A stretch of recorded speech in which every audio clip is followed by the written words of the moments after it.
Hello नमस्कार dear student, welcome to success career. आज की इस वीडियो में आप BARC NPCIL fitter model paper चल रहा था जो कि एडवांस पेपर में आपका पूछा जाता है 50 क्वेश्चन। तो हम लोग 50 क्वेश्चन को डिस्कस कर रहे थे। 1 से लेकर 50 तक मैंने आप लोगों को मॉडल पेपर 1 में करा दिया था। 50 से लेकर 100 तक के क्वेश्चन मैंने आप लोगों को दूसरे मॉडल पेपर में करा दिया था। ऐसे ही 101 से लेकर 150 क्वेश्चन मैं आप लोगों को तीसरे मॉडल पेपर में करा चुका हूँ। और ये आज मॉडल पेपर 4 है जिसमें 151 से लेकर 200 क्वेश्चन आप लोगों को होने वाला है। और सभी ये किसी न किसी एग्जाम में पूछे गए क्वेश्चन है, तो आप लोग इन सभी वीडियो को देखिएगा। अगर आपका भी बार्क और एनपीसीआईएल की एग्जाम है तो आप क्या कर सकते हैं, सक्सेस कैरियर ऐप को डाउनलोड कर लीजिएगा। सक्सेस कैरियर ऐप को डाउनलोड करने के बाद आप लॉगिन साइन अप करने के बाद यहाँ पे आप टेस्ट सीरीज आकर ज्वाइन कर सकते हैं, जिसमें फीटर यहाँ देखेंगे प्रिलिमिनरी एग्जाम के लिए तैयार कर दिया गया है, प्लांट ऑपरेटर, फिर यहाँ पे stipendiary training stage 2 fitter advance test. अगर देखेंगे एडवांस टेस्ट फीटर में टोटल यहाँ पे कितने टेस्ट को डाल दिया गया है, टोटल 14 टेस्ट को डाल दिया गया है। आगे और भी टेस्ट आप लोगों को मिलेंगे, तो आप लोग जरूर ज्वाइन करिएगा और अपनी टेस्ट को देकर ऑनलाइन, ठीक है, अपनी टाइम मैनेजमेंट का, अपनी एक्यूरेसी का, सारी चीज़ें आप लोग को इस टेस्ट के रिजल्ट के बाद आप लोग को शो होगा रैंकिंग का, तो आप लोग चेक करिएगा। चलिए आज की क्लास को हम लोग बिना वेट किए स्टार्ट करते हैं। देखिए 151 नंबर का क्वेश्चन आप लोगों के सामने है, दिया है एक स्क्राइबर बना होता है। ठीक है, एक स्क्राइबर किसका बना होता है ये बताना है आपको। तो याद रखिएगा, एक स्क्राइबर जब भी बात होगी, क्योंकि स्क्राइबर क्या करता है, कहीं ना कहीं हमें निशान बनाने के लिए, मार्किंग करने के लिए इस्तेमाल करना होता है, तो वो उच्च कार्बन स्टील का बना होता है। तो करेक्ट आंसर क्या हो जाएगा यहाँ पे, बी ऑप्शन सही हो जाएगा। चलिए थोड़ा मैं यहाँ पे पेन की कलर को चेंज कर ले रहा हूँ, क्योंकि ब्लैक ब्लैक मेरा लिखा हुआ है और यहाँ पे ब्लैक भी हम लोग लिख रहे हैं, तो जो थोड़ी बहुत दिक्कत हो रही है, पेन का कलर थोड़ा मोटा कर लें। चलिए अब हो गया 151 नंबर। दूसरा क्वेश्चन देखेंगे 152 नंबर, दिया है एक यूनिवर्सल सरफेस गेज का कौन सा भाग एक डेटम एज के साथ समांतर रेखाएं खींचने में सहायता करता है।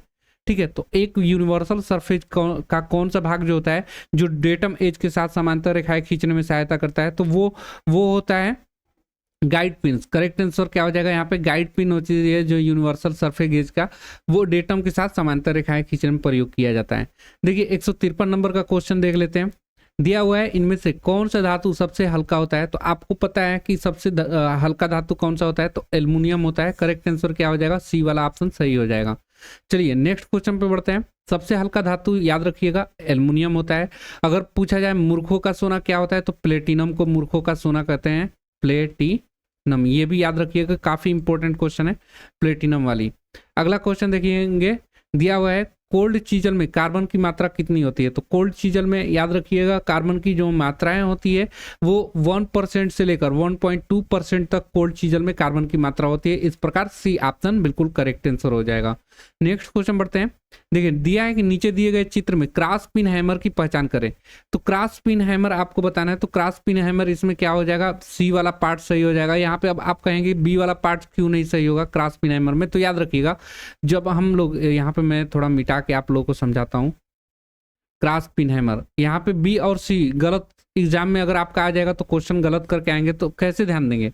तो अगर मान लीजिए मैं यहाँ पे हैंडल लगा रहा हूँ दोनों में, मान लीजिए कि ये हैंडल दोनों में लगाया हुआ हूँ, ठीक है, ये हैंडल है, मतलब यहाँ से इसका हैंडल यहाँ तक है और दूसरे वाला का हैंडल यहाँ तक है। अब देखिए हैंडल के साथ ये समांतर है इसके, तो ये हैंडल के साथ समांतर नहीं होता क्रॉस पिन हैमर में। हैंडल के साथ ये जो पार्ट है ना सिद्ध में होता है, इसलिए क्रॉस पिन हैमर को कभी भी याद रखिएगा हैंडल के साथ ये क्या होगा, समांतर में होगा, तो वो क्या होगा, क्रॉस पिन हैमर होगा। तो इस प्रकार सी ऑप्शन। बहुत से एग्जाम में ये क्वेश्चन पूछा जाता है, बहुत से स्टूडेंट नहीं पता होता है, दोनों बोलते हैं कि एक ही जैसा दिया और मार्क बी आ जाते हैं, जिससे उनका निगेटिव मार्किंग होने की वजह से एग्जाम में कम नंबर भी आ जाता है, सिलेक्शन नहीं हो पाता। चलिए 156 नंबर का क्वेश्चन देखेंगे। दिया हुआ है कि एक माइक्रोमीटर में प्रदान किए गए लॉक नट का उद्देश्य क्या होता है। तो एक माइक्रोमीटर में प्रदान किए गए जो लॉक नट होती है, जो लास्ट में लॉक नट दिया जाता है, उसका इस्तेमाल किस लिए करते हैं, तो वो इसलिए किया जाता है कि वर्कपीस पर सेट करने के बाद रीडिंग को लॉक करने के लिए किया जाता है लॉक नट का। आप लोग देखे होंगे माइक्रोमीटर में ये थिम्बल होता है लास्ट में, आप जिसे हम लोग रैचेट बोलते हैं यहाँ पे, उसी को लॉक नट बोलते हैं। यहाँ पे लास्ट में दिया होता है रैचेट पिन, इसी को बोला जाता है क्या, माइक्रो पिन के लॉक नट। लॉक नट क्या करता है, वर्कपीस पे सेट करने के बाद, यानी कि हम जब मेजरमेंट ले लेते हैं तो उसे रीडिंग को लॉक करना होता है कि वो कभी खिसके ना इधर आगे पीछे, जिससे हमारे रीडिंग में क्या त्रुटि ना है, इसलिए ये लॉक नट दिया जाता है जिसे हम लोग रैचेट पिन भी कहते हैं। तो करेक्ट आंसर क्या हो जाएगा, माइक्रोमीटर में प्रदान किए गए लॉक नट का उद्देश्य क्या होता है, वर्कपीस पर सेट करने के बाद रीडिंग को लॉक करने के लिए किया जाता है। आइए नेक्स्ट क्वेश्चन देखते हैं। 157 नंबर दिया है, माइल्ड स्टील वर्कपीस के ग्राइंडिंग के समय किस कटिंग तरल का उपयोग किया जाता है। तो याद रखिएगा, माइल्ड स्टील वर्कपीस की जब भी बात होगी तो उसमें घुलनशील आयल जो होता है, ग्राइंडिंग करते समय कटिंग तरल का उपयोग करते हैं, घुलनशील आयल होता है। चलिए 158 नंबर का क्वेश्चन देखेंगे। दिया है, एक बैलेंस्ड ग्राइंडिंग व्हील में ग्राइंडिंग करने से क्या प्राप्त होता है। तो एक बैलेंस ग्राइंडिंग व्हील में ग्राइंडिंग करने का जो संभावना है, प्राप्त करने का संभव होगा, क्या संभव होता है, तो वो संभव होता है सतह फिनिश के साथ आवश्यक आयामी सटीकता जो होती है, ये बैलेंस ग्राइंडिंग व्हील में होता है। ठीक है, तो सतह फिनिश के साथ आवश्यक आयामी सटीकता होती है। नेक्स्ट क्वेश्चन देखिएगा, बोल रहा है कि 159 नंबर का क्वेश्चन, काउंटर बोरिंग ऑपरेशन क्यों किया जाता है। ठीक है, आप बताएंगे काउंटर बोरिंग क्यों की जाती है। तो देखिए, काउंटर बोरिंग जो की जाती है वो सॉकेट हेड के स्क्रू को समायोजित करने के लिए किया जाता है, एकोमोडेट करने के लिए, यानी कि सॉकेट का जो हेड स्क्रू है, ठीक है, काउंटर बोरिंग ऑपरेशन के द्वारा ही इसे समायोजित करते हैं। तो करेक्ट आंसर क्या हो जाएगा, डी ऑप्शन बिल्कुल करेक्ट आंसर हो जाएगा। नेक्स्ट क्वेश्चन देखेंगे। 160 नंबर दिया है, एक थंब स्क्रू के हेड का आकार कैसा होता है। एक थंब स्क्रू के हेड का आकार जो होता है वो कैसा होता है पूछा जा रहा है। तो इसका जो आकार होती है वो सर्कुलाकार होता है, एक थंब स्क्रू के हेड का। तो करेक्ट आंसर क्या हो जाएगा, सी हो जाएगा। नेक्स्ट क्वेश्चन बढ़ते हैं। 161 नंबर दिया है, एक की जो शाफ्ट में कटी गई सेमी सर्कुलर की वे, सेमी सर्कुलर का मतलब होता है अर्धगोलाकार, की वे में फिट होता है। तो किस में फिट होता है, तो ये फिट होता है वुडरफ की। ठीक है, तो यहाँ पे करेक्ट आंसर क्या हो जाएगा, बी हो जाएगा। नेक्स्ट क्वेश्चन देखेंगे, प्राथमिक चिकित्सा में एबीसी में क्या दर्शाता है। एबीसी में ए क्या दर्शाता है, तो एबीसी का आपको फुल फॉर्म होता है, देखिए ए बी सी। ए का मतलब होता है एयरवे, ए का मतलब क्या होता है, एयरवे। दोनों देखिए, यहाँ एग्जाम में एबीसी में बी का भी पूछ सकता है, ए का भी पूछ सकता है, सी का पूछ सकता है। यहाँ पे ए पूछा है तो एयरवे करेक्ट आंसर हो जाएगा। अगर बी का पूछ देता तो क्या होता, ब्रेथिंग, ब्रेथिंग वाला याद रखिएगा, सांसों वाली, ब्रेथिंग वे। और तीसरा जो होता है सर्कुलेशन वे, सर्कुलेटरी बोल सकते हैं, सर्कुलेटरी वे। ठीक है, ये याद रखिएगा। ये तीनों में से कोई एक पूछ सकता है। यहाँ पे पूछा हुआ है आपका क्वेश्चन कौन सा, ए पूछा हुआ है ना कि ए का फुल मतलब एयर, ए का क्या होगा, तो ए एयरवे यानी वायु मार्ग हो जाएगा। नेक्स्ट क्वेश्चन देखेंगे। 163 नंबर, मटेरियल को जैविक यौगिक ऑर्गेनिक कंपाउंड में तोड़ने की प्रक्रिया को क्या कहा जाता है, जिसे खाद के रूप में उपयोग किया जाता है। तो खाद के रूप में देखिए, जैविक यौगिक को खाद के रूप में तोड़ने की प्रक्रिया कंपोजिट कहलाता है। आप लोग देखे होंगे कि जितने भी आप लोगों के घर से जो छिलके वगैरह होते हैं एक जगह इकट्ठे करके रख दिए जाते हैं, जो कि खाद के लिए प्रयोग होते हैं। ठीक है, तो करेक्ट आंसर क्या हो जाएगा, सी हो जाएगा। अगला क्वेश्चन देखेंगे, प्लास्टिक कचरे के लिए बिन का कलर कोड क्या होता है। मैंने ऑलरेडी इस पे कलर कोड से रिलेटेड आप लोगों को पिछली क्लास में यानी मॉडल पेपर 4 में बिल्कुल डिटेल से बताया है, तो उसको जरूर देख लीजिएगा, आपको पता चल जाएगा। क्योंकि देखिए, यहाँ पे एक मॉडल पेपर में 50 क्वेश्चन डिस्कस करने होते हैं, इसलिए मैं थोड़े तेज चल रहा हूँ कि आपका 50 क्वेश्चन डिस्कस एक मॉडल पेपर में हो पाए। तो आप लोग ध्यान रखिएगा कि यहाँ पे अगर हम 50 क्वेश्चन बिल्कुल बार बार पूरी डिटेल से हम लोग डिस्कस करेंगे ना, तो काफी ज्यादा समय लग सकता है, यानी कि 2 घंटे 2.5 घंटे 50 क्वेश्चन। इसलिए मैं थोड़ी फास्ट चल रहा हूँ कि आपका अधिक से अधिक एग्जाम के लिए कवर हो जाए। चलिए, तो यहाँ पे 64 नंबर का जो दिया हुआ है, प्लास्टिक कचरे के लिए बिन का कलर कोड पूछा जा रहा है। तो कलर कोड होता है प्लास्टिक कचरे के लिए पीला कलर होता है, याद रखिएगा। कलर करेक्ट आंसर डी हो जाएगा।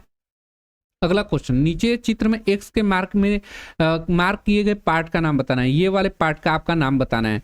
ठीक है, तो क्या होता है, ये लेग है या पेग है या वाशर है या फलक्रम है, ये आपको बताना है। तो ये क्या है, ये इसे बोलते हैं हम लोग फलक्रम। करेक्ट आंसर क्या हो जाएगा, यहाँ पे डी ऑप्शन हो जाएगा। ये 2 लेग हैं इसके, ये वाशर होता है, यहाँ पे ये वाला पार्ट जो यहाँ लगा होता है वाशर होती है। ठीक है, पेग कुछ भी नहीं होता, यहाँ पे गलत दे दिया है पेग। चलिए आगे का क्वेश्चन बढ़ते हैं। 166 नंबर, नीचे चित्र में दिखाए गए मापने वाले इंस्ट्रूमेंट का नाम बताइए। तो मापने वाला यानी कि मेजरिंग इंस्ट्रूमेंट के बारे में बताना है यहाँ पे। तो मेजरिंग इंस्ट्रूमेंट यहाँ पे क्या हो जाएगा, bevel gauge, bevel protector gauge, universal surface gauge या यूनिवर्सल बेवल गेज। तो करेक्ट आंसर क्या हो जाएगा? यूनिवर्सल बेवल गेज, ये एक मेजरिंग इंस्ट्रूमेंट है। चलिए नेक्स्ट क्वेश्चन देखेंगे। 10 डिग्री से ऊपर संकीर्ण ग्रूव और कोड की फाइलिंग करने के लिए क्या उपयोग किया जाता है? 10 डिग्री से ऊपर संकीर्ण ग्रूव है, कोड की फाइलिंग करना है, तो आप लोग किसका उपयोग करेंगे? तो उपयोग में लाया जाता है knife edge file. Knife edge file का प्रयोग लिया जाता है 10 डिग्री से, याद रखिए काफी इंपॉर्टेंट है, क्वेश्चन बार बार पूछा जाता है ये। अगला क्वेश्चन 168 नंबर देखेंगे। आयल ग्रुप्स की कटिंग के लिए किस चीजल का उपयोग किया जाता है? अभी आप लोगों ने किया था। आयल ग्रुप्स की कटिंग के लिए किसका उपयोग किया जाता है? तो ये हाफ राउंड नोज चीजल का प्रयोग किया जाता है। करेक्ट आंसर सी हो जाएगा। नेक्स्ट क्वेश्चन, ड्रिल सैंक में किस प्रकार का टेपर दिया जाता है? तो ड्रिल सैंक में जो टेपर दिया जाता है वो मोर्स टेपर दिया जाता है। करेक्ट आंसर क्या हो जाएगा? सी हो जाएगा। नेक्स्ट क्वेश्चन 170 नंबर दिया हुआ है, नीचे दिखाए गए फाइल का नाम बताना है। ये फाइल कौन सा फाइल है? तो ये यहाँ पे अगर आप लोग को ऐसा फाइल दिखने को कहीं भी मिलेगा तो इसे याद रखिएगा, ये रिफरल फाइल होता है। थोड़ा थोड़ा देखिए, ये कुछ चाकू के आकार का बना होता है। चलिए अगला क्वेश्चन देखेंगे। यहाँ पे दिया हुआ है M10 इंटू 1.25 के लिए ट्रैप ड्रिल की साइज की गणना करना है। ठीक है, तो ये कैसे गणना करेंगे, आइए इसको देख लेते हैं। तो देखिए ऐसा क्वेश्चन एग्जाम में पूछा जाता है। यहाँ पे M10 दिया हुआ है, ये क्या है? सॉरी, ये थोड़ा मैं इसको ऊपर कर लेता हूँ। ये देखिएगा, मैं पेन ले लिया। ये जो 10 दिया हुआ है ये क्या है? टैप साइज है। ये क्या है? 10 क्या है? टैप की साइज है।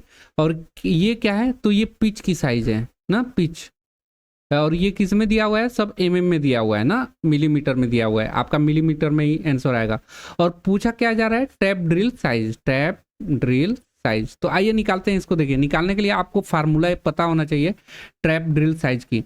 यहाँ पे टैप ड्रिल साइज की फार्मूला क्या होता है? तो टैप की साइज माइनस 2D होता है। अब यहाँ पे D क्या है? तो D जो होता है 0.61 इंटू पी मतलब होता है पिच। अब देखिए D अगर निकालेंगे यहाँ पे तो 0.61 इंटू पिच कितना दिया हुआ है यहाँ पे? तो 1.25। अब ये D की जगह आपको यहाँ पे रखना पड़ेगा। तो आइए टैप की साइज कितना होगा? 10 माइनस 2 इंटू डी की जगह क्या रख सकते हैं? D का वैल्यू कितना है? तो इंटू 0.61 इंटू 1.25। ठीक है, अब इसको अगर हम लोग मल्टीप्लाई करना चाहें तो क्या हो सकता है? देखिए 10 माइनस ये क्या हो जाएगा? तो इसको हम लोग देख लेते हैं करके। तो आइए इसको ही हम डायरेक्ट यहाँ पे कर लेते हैं। देखिए थोड़ा कैलकुलेशन करना पड़ेगा। 2 एकने 2, 2 छके 12, 2 के बाद इतना आ गया।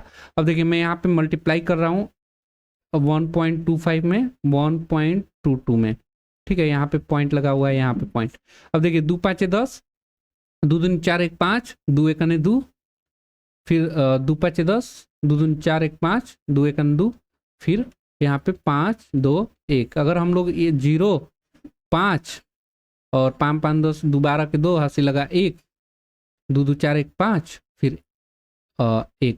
और हम लोग कितने अंक के बाद हम लोग 10, देखिए 1 2 3 4 अंक, 4 अंक के बाद दशमलव लगा देंगे। यानी कि हमारा क्या आ जाएगा? यहाँ पे अगर हम लोग करेंगे 1.25। तो अब देखिए यहाँ पे मैं कर लेता हूँ 10 में से माइनस, इसको इन दोनों को मल्टीप्लाई किया तो कितना आ गया? 1.5250। अगर हम लोग इसको घटाएंगे 10 में से तो घटा के देख लेते हैं। 10.000 लिख लीजिए और यहाँ पे 1.5250 कर लीजिए। अब देखिए इसको घटाने पे क्या आएगा? 0 10 में से 0 में से 0 गया 0, 10 में से 5 गया 5, और यहाँ पे कितना बच जाएगा? 9। 9 में से 2 गया 7, और यहाँ पे कितना बचा? 9। ठीक है, तो 9 में से 5 गया 4, और यहाँ पे 9 बचा। 9 में से 1 गया 8। 8.47 ऐसे आ रहा है। लेकिन आपका इसे थोड़ा कैलकुलेटिव अच्छे से कर लीजिएगा। आपका जो आंसर आएगा ना 8.7 वाला आएगा। थोड़ा कैलकुलेशन हो सकता है इधर उधर कहीं मिस हुआ होगा, तो आप उसको जरूर करेंगे।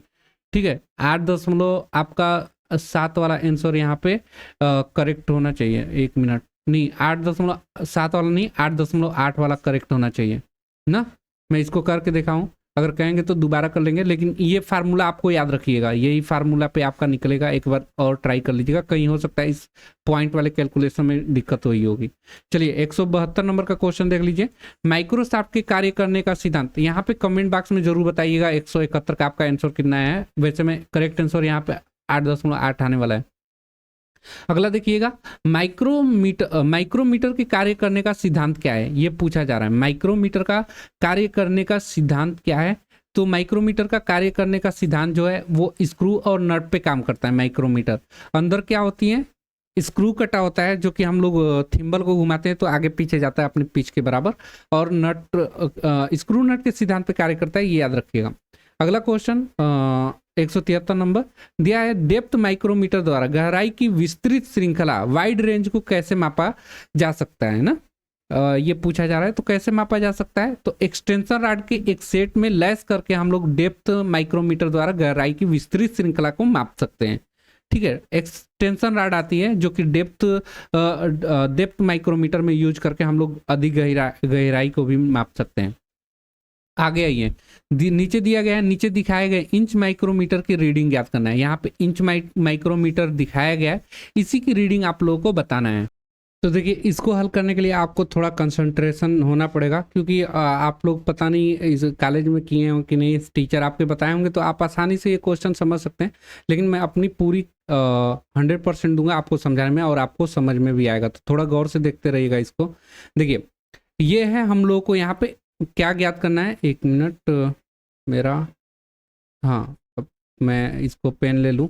यहाँ पे देखिए, हमें इंच माइक्रोमीटर निकालना है, तो सबसे पहले इसकी फार्मूला आपको याद होनी चाहिए ना। तो टोटल रीडिंग निकालने के लिए यहाँ पे मैं total reading equal to total reading, यानी कि कुल माप निकालने के लिए क्या होता है, total reading equal to main scale पैमान प्लस ये थिम्बल पैमान जो होता है, थिम्बल वाले पैमान, यानी कि माइक्रोमीटर रीडिंग मेन स्केल और माइक्रोमीटर स्केल प्लस उसके बाद लिस्ट काउंट से हम लोग लिस्ट काउंट होता है, उससे हम लोग मल्टीप्लाई कर देते हैं। और इंच का जो होता है इंच का लिस्ट काउंट, वो याद रखिएगा 0.001 इंच तक होता है। अब चलिए हम लोग निकालते हैं, टोटल रीडिंग निकालते हैं। यहाँ पे टोटल मैं निकालता हूँ, total reading equal to main scale पैमान। अब देखिए यहाँ पे देखेंगे ना, तो यहाँ से और एक के बीच में जो मान होता है वो 0.025 होता है ना इंच में, एक खाने का मान। तो अगर देखेंगे तो एक खाना, दो खाना, तीन खाना, चार खाने का मान क्या हो जाएगा। तो अगर एक यहाँ पे देखेंगे 4 खाने का मान, तो 0.1 इंच हो जाएगा ना। 0.100 इंच बोलिए या 0.1 इंच बोलिए, इसके बाद कितना भी जीरो लगा दीजिए, मतलब नहीं।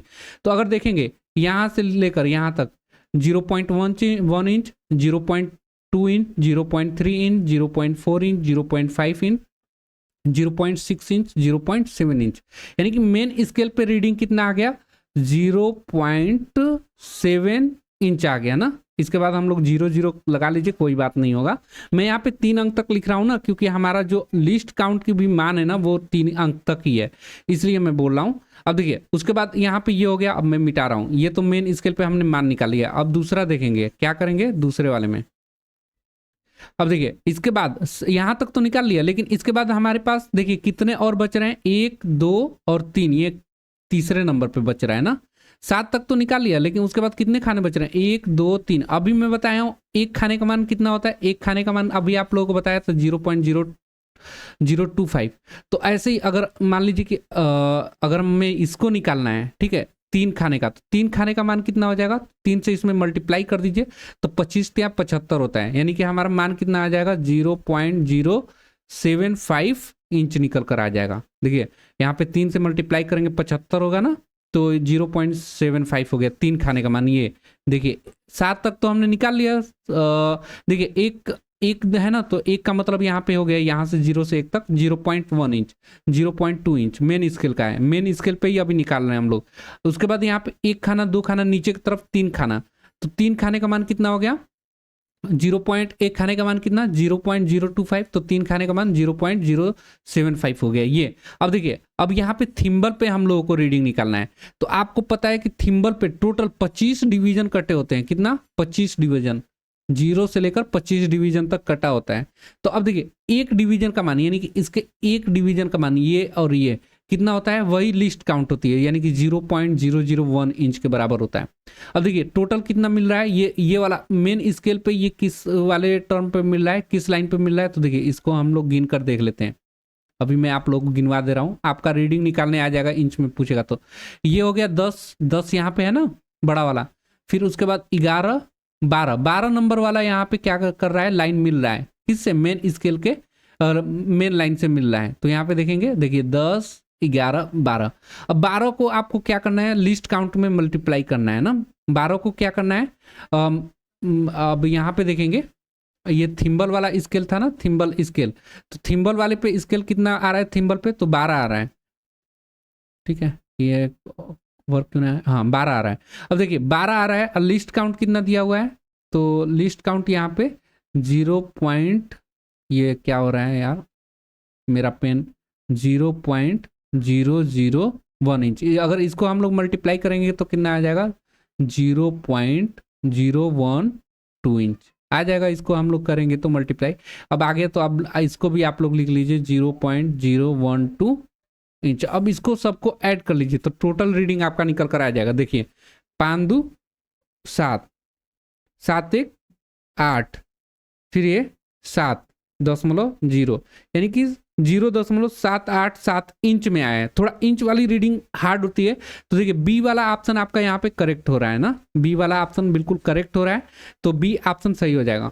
देखिए इंच माइक्रोमीटर निकालना थोड़ा डिफिकल्ट होता है, 3 माप लेनी पड़ती है, जबकि अगर मिलीमीटर माइक्रो इंच आ जाएगा तो वो बिल्कुल आसान होता है, जो कि मैं ऑलरेडी आप लोगों को पहले करवाया हूँ बिल्कुल डिटेल से। अगर देखिए फिटर फुल थ्योरी कोर्स जो चलाई गई है ना, अगर वो आप लोग नहीं देखे होंगे तो देख लीजिएगा। मैं देखिए आप लोग को दिखा देता हूँ वो चीज़ें। देखिए आप लोग यूट्यूब ओपन कर लीजिएगा, फिटर फुल थ्योरी कोर्स जो चला है ना, यहाँ पे लिखिएगा सक्सेस कैरियर, SUCCESSCAR, यूट्यूब पे ही सर्च करने के बाद आप चले जाएगा सक्सेस कैरियर पे ही, और यहाँ पे प्लेलिस्ट में आप लोग चले जाएंगे तो यहाँ आपको फिटर फुल थ्योरी कोर्स नाम से यहाँ पे मिलेगा, फिटर थ्योरी फुल कोर्स के नाम से, जो कि आपको पूरी वीडियो को देख लेना है। और एग्जाम से पहले यहाँ पे नीमी की जो है, नीमी वाली सभी मतलब यहाँ पे 480 क्वेश्चन करवाए गए हैं नीमी का, वो भी देख लीजिएगा फिटर का। आपका एग्जाम बिल्कुल 100% क्रैक हो जाएगा। और ये मॉडल पेपर आप लोगों का चल ही रहा है, कैसे क्वेश्चन पूछता है वो आप लोग देख ही रहे हैं। तो इंच माइक्रोमीटर पूछेगा तो ऐसे आप लोग रीडिंग निकालेंगे। चलिए 175 नंबर के क्वेश्चन पे चलते हैं हम लोग। 175 नंबर का क्वेश्चन आपके सामने दिया हुआ है। देखिए वेल्डिंग करते समय सिलेंडर की चाबी, वेल्डिंग करते समय सिलेंडर की चाबी को सिलेंडर से क्यों नहीं निकाला जाता। ठीक है, आप लोगों को मैंने वेल्डिंग चैप्टर काफी अच्छे से क्लियर किया है, वहां पे मैं बताया हूं आप लोगों को क्यों नहीं निकाला जाता है।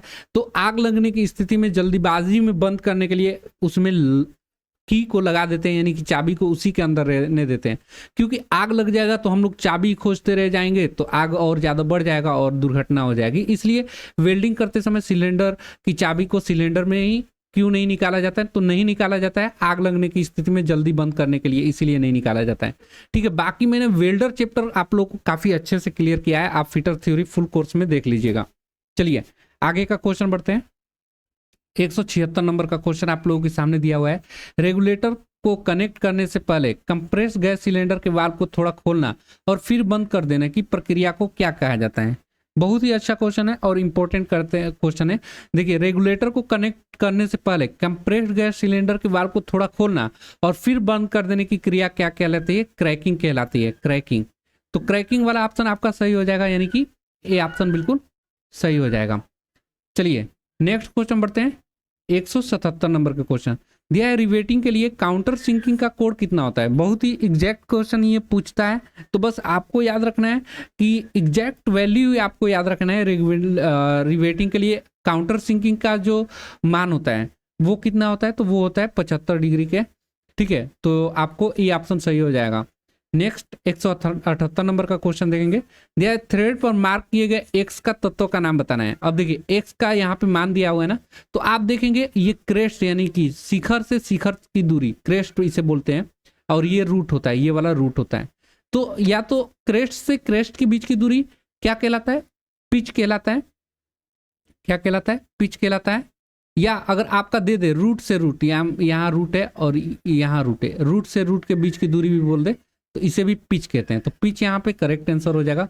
रूट क्या है, रूट नीचे जो वो नीचे वाला पार्ट रूट कहलाता है, ऊपर वाला पार्ट क्या कहलाता है, क्रेस्ट कहलाता है, और इनके बीच में जो ये पार्ट बन रहा है ना, ये फ्लैंक कहलाता है। ये आपको पता चल गया। लीड क्या कहलाती है, तो लीड एक चक्कर पूरा करने में एक चक्कर पूरा करने में थ्रेड जितना आगे या पीछे जाता है उसी को हम लोग लीड कहते हैं। ठीक है, आगे चलिए क्वेश्चन बढ़ते हैं। 179 नंबर दिया है ग्राइंडिंग व्हील स्पेसिफिकेशन, यहाँ पे दिया हुआ है 32A46H8B में एक क्या दर्शाता है। तो यहाँ पे जो ए है ये एब्रेसिव के प्रकार को बताता है, यानी कि एब्रेसिव मटेरियल कौन सा है। ठीक है, यानी कि डी ऑप्शन यहाँ पे सही हो जाएगा। चलिए आगे का क्वेश्चन देखेंगे। ब्लास्ट फर्नेस से प्राप्त किया जाता है, याद रखिएगा यहाँ पे 3 में आप लोगों को बताता हूं। ब्लास्ट फर्नेस से पिग आयरन यानी कि कच्चा लोहा, पिग आयरन को हम लोग क्या बोलते हैं, कच्चा लोहा, कच्चा लोहा। ये मैं चैप्टर ना आप लोगों को मेटलर्जी चैप्टर में बिल्कुल अच्छे से क्लियर किया है, तो आप लोग देख लीजिएगा। पिग आयरन ब्लास्ट फर्नेस से प्राप्त किया जाता है, याद रखिएगा। बाकी कास्ट आयरन को भी एग्जाम में पूछ लेता है, तो आप लोग को याद रखना है क्यूपोला फर्नेस, यानी कि क्यूपोला फर्नेस मतलब होता है भट्टी। उसके बाद राट आयरन की बात करें यानी कि राट आयरन का मतलब होता है पिटवा लोहा। ठीक है, तो ये एक पुडलिंग भट्टी होती है, पुडलिंग फर्नेस।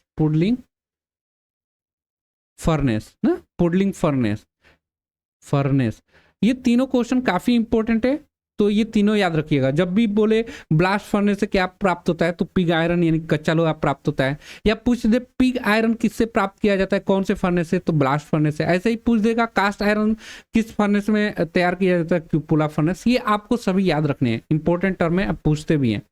181 नंबर का क्वेश्चन देखेंगे। पाइराइट में कितने प्रतिशत कॉपर होता है, ये मैंने आप लोग को ना वही मेटलर्जी चैप्टर में ही कंप्लीट करवाया है, और इंपॉर्टेंट है पाइराइट में कितने परसेंट होते हैं। ठीक है, तो वो होता है 32% जो होते हैं वो क्या होता है, कॉपर होता है। आपको कभी कभी पाइराइट में लोहे की भी परसेंटेज पूछ ली जाती है, जो मैं आप लोगों को मेटलर्जी चैप्टर में कंप्लीट करवाया है। अगला क्वेश्चन देखेंगे। कौन सा धातु कई प्रकार के एसिड का प्रतिरोध करता है। देखिए इससे पहले मैंने आप लोगों को ना क्या बोलते हैं प्रिलिमिनरी एग्जाम के मैंने आप लोगों को मॉडल पेपर करवाया है, उसका लिंक मैं डिस्क्रिप्शन बॉक्स में दिया हुआ है, तो आप लोग जरूर देख लीजिएगा। अब दिया है कौन सा धातु कई प्रकार के एसिड का प्रतिरोध करता है, तो एसिड का प्रतिरोध कौन करता है, तो वो लेड होता है। करेक्ट आंसर क्या हो जाएगा, सी हो जाएगा। नेक्स्ट क्वेश्चन देखेंगे। काउंटर सैंक हेड स्क्रू का कोण कितना होता है। काउंटर सैंक हेड स्क्रू का जो कोण होता है वो 90 डिग्री होता है, ये आपको याद रखनी है, बिल्कुल एग्जैक्ट वैल्यू है। ड्रिल बीट पर मार्क किए गए एक्स कोड का मान बताना है। यहां से देखिए ये और इसके बीच में जो कोड बना रहा है ना, इसी का मान बताना है, एक्स के रूप में दर्शाया गया है इसको। तो ये कोड जो होता है इसे हम लोग बोलते हैं लिप की क्लियरेंस, लिप क्लियरेंस बोला जाता है। करेक्ट आंसर डी हो जाएगा। अगला क्वेश्चन देखेंगे। डायल गेज में मार्क किए गए पार्ट एक्स का नाम बताना है। ये वाले पार्ट्स का नाम बताना है, एक्स के रूप में इसे ही दर्शाया गया है, इसी का नाम आप लोगों को बताना है। तो इसे हम लोग बोलते हैं प्लंजर। क्या बोलते हैं, प्लंजर। इसको क्या बोलते हैं, इस वाले पॉइंट बोलते हैं, पॉइंट। ठीक है, और उसके बाद इसको क्या बोलते हैं, तो इसे बोलते हैं स्टेम, स्टेम। ठीक है, तो ये है। और इसको इस पार्ट को एनविल भी बोला जाता है, एनविल भी बोला जाता है। तो चलिए यहाँ पे अभी क्या हो जाएगा, प्लंजर करेक्ट आंसर हो जाएगा। नेक्स्ट क्वेश्चन देखेंगे। 186 नंबर दिया है। यदि छेद का साइज स्थिर रखा जाता है, यानी कि कोई होल है इसको स्थिर रख दिया जाता है, और इसमें जो शाफ्ट लगाया जाता है, शाफ्ट का साइज बदला जाता है, यानी कि वो साइज बदल बदल के लगाया जाता है, इस सिस्टम को किस नाम से जाना जाता है। तो इस सिस्टम को जो नाम दिया जाता है उसे होल बेसिस सिस्टम बोलते हैं। होल हो गया, और इसमें जो शाफ्ट लगाई जाती है ना, जो शाफ्ट होती है वो शाफ्ट की साइज वेरिएबल होता है, वेरिड होता है, यानी बार बार बदला जाता है। तो इसे ही हम लोग बोलते हैं hole basis system, hole basis system. याद रखिएगा, hole basis system correct answer हो जाएगा। अगला क्वेश्चन 187 नंबर दिया है, डायल टेस्ट इंडिकेटर के साथ किस डिवाइस का उपयोग किया जाता है? ठीक है, डायल टेस्ट इंडिकेटर के साथ किस डिवाइस का उपयोग किया जाता है? तो बिल्कुल अच्छा क्वेश्चन है, स्टैंड का उपयोग किया जाता है। करेक्ट आंसर बी हो जाएगा। नेक्स्ट क्वेश्चन, साइज की अधिकतम सीमा और साइज की न्यूनतम सीमा के बीच का अंतर क्या कहलाता है? ये सभी क्वेश्चन हमें उम्मीद करेंगे, उसे ही हम लोग बोलते हैं टॉलरेंस। क्या बोलते हैं? टॉलरेंस बोला जाता है। करेक्ट आंसर क्या हो जाएगा? अधिकतम सीमा। देखिए, साइज की अधिकतम सीमा और न्यूनतम सीमा को बीच के जो अंतर होता है उसी को हम लोग टॉलरेंस बोलते हैं। अगला, टॉलरेंस का ग्रेड कितना होता है? ठीक है, तो टॉलरेंस का ग्रेड जो लिया जाता है क्या होता है? वो होता है मौलिक टॉलरेंस। टॉलरेंस की ग्रेड होती है। अगला क्वेश्चन देखेंगे 190 नंबर, नीचे चित्र में दिखाए गए टूल का क्या नाम है? ठीक है, ये टूल्स आप सभी लोग पहचानते होंगे। ये हाफ राउंड स्क्रैपर है। हाफ राउंड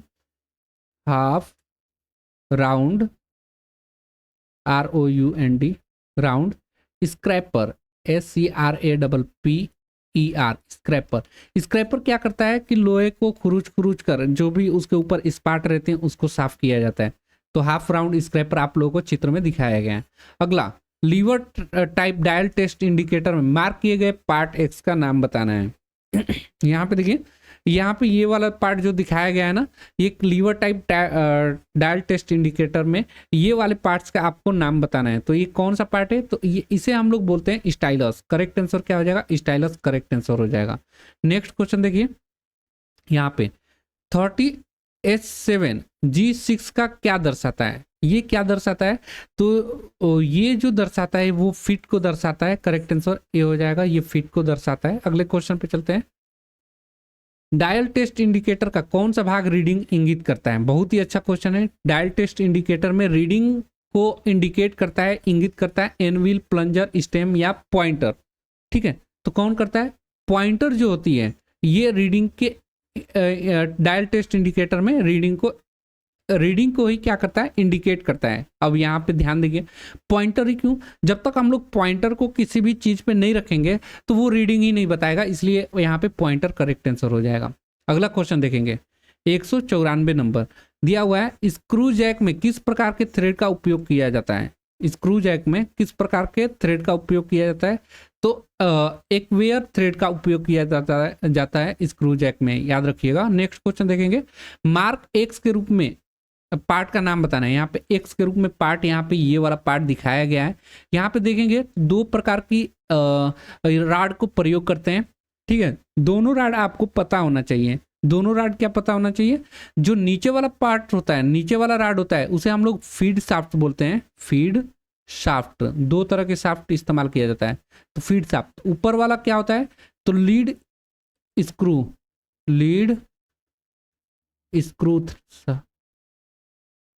शाफ्ट, जो कि क्या करता है? चूड़ी काटने के काम करता है। ये फीड देने का काम होता है। नीचे वाला फीड शाफ्ट होता है, ऊपर वाला लीड स्क्रू शाफ्ट होता है, याद रखिएगा। तो आप देखिए एक्स के रूप में पार्ट नीचे वाला दिखाया गया है शाफ्ट को, तो हम क्या कहते हैं? फीड शाफ्ट करेक्ट आंसर कह सकते हैं। अगला, लेथ मशीन में कंपाउंड रेस्ट का अधिकतम सिविलिंग कोड कितना होता है? तो लेथ मशीन में कंपाउंड रेस्ट का अधिकतम सिविलिंग कोड जो होता है वो 360 डिग्री होता है, याद रखिएगा। नेक्स्ट क्वेश्चन, एक सेंटर पंच में पॉइंट कोड यानी कि डिग्री कितना होता है? एक सेंटर पंच आप लोग देखे होंगे, उसमें जो डिग्री होती है वो दिया जाता है 90 डिग्री के बराबर। ठीक है, नेक्स्ट क्वेश्चन 198, एक डाई का उपयोग। देखिए जहां पे कैलकुलेशन है ना, मैं आप लोगों को कैलकुलेशन और फार्मूले के साथ दिखाया है। ये क्वेश्चन मैं फटाफट इसलिए करते चल रहा हूं ना कि आपको बहुत सारे मॉडल पेपर मुझे करवाने हैं, और मैं एक ही में अगर 2-2 घंटे मॉडल पेपर में निकल रहे हैं ना, तो बहुत ही ज़्यादा मतलब सोचिए कि दिक्कत होगी। अगर आप लोग अच्छे से फीटर की तैयारी करना चाहते हैं तो fitter full theory course playlist में जाइए, वहाँ पे आप लोग वीडियो को देखिए। वहाँ पे एक एक चीज़ें बिल्कुल क्लियर किया गया है, जो कि आप लोग को समझ में भी आएगा। ठीक है, यहाँ पे हम थ्योरी नहीं पढ़ा रहे हैं, आप लोगों को बस मॉडल पेपर में कैसे क्वेश्चन पूछा जा रहा है और उसको कैसे सॉल्व करना है एग्जाम में, बस वो मैं बता रहा हूँ। और यहीं पे अगर मैंने टाइम टेकिंग लेने लगा ना, तो आपको भी एग्जाम में टाइम टेकिंग हो जाएगा, जो कि आप लोगों के लिए भी दिक्कत हो सकती है। अब देखिए 198